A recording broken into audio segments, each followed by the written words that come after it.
এখন আমরা দেখব সিনোনিম। সিনোনিম মানে হচ্ছে আমরা ছোটকালে পড়ছিলাম অ্যান্টোনিম সিনোনিম। সিনোনিম মানে হচ্ছে প্রতিনাম, অ্যান্টোনিম মানে হচ্ছে বিপরীতার্থক শব্দ, সিনোনিম মানে হচ্ছে সমার্থক শব্দ।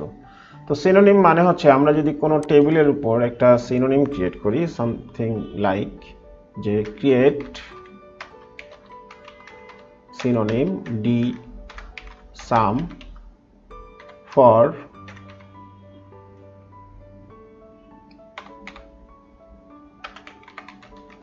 ডিপার্টমেন্টস, একটা সিনোনিম তৈরি হলো। তার মানে আমরা যখন সিলেক্ট স্টার ফ্রম ডি সাম দিব,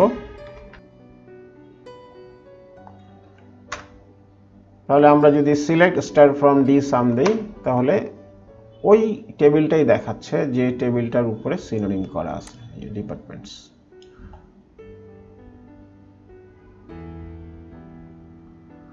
তো সিনোনিম ভেরি সিম্পল। আমরা যদি কোনো টেবিলকে হাইড করতে চাই, টেবিলের নেমটাকে হাইড করতে চাই, তাহলে আমরা সিনোনিম ক্রিয়েট করে দেখাতে পারি যে না অবজেক্টের নাম ডি সাম, আসলে অবজেক্টের নাম ডিপার্টমেন্টস।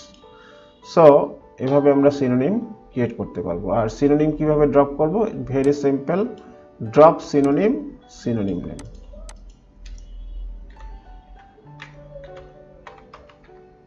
এখন যদি আমরা সিলেক্ট স্টার ফ্রম ডি সাম দেই, বলতেছে table or view doesn't exist, তার মানে এটা নাই। কিন্তু আমরা ডিপার্টমেন্টস দেই, ডাটা দেখাচ্ছে। তো এই ছিল আমাদের এখনকার সেশন, যেখানে আমরা দেখলাম সিনোনিম। আসসালামু আলাইকুম।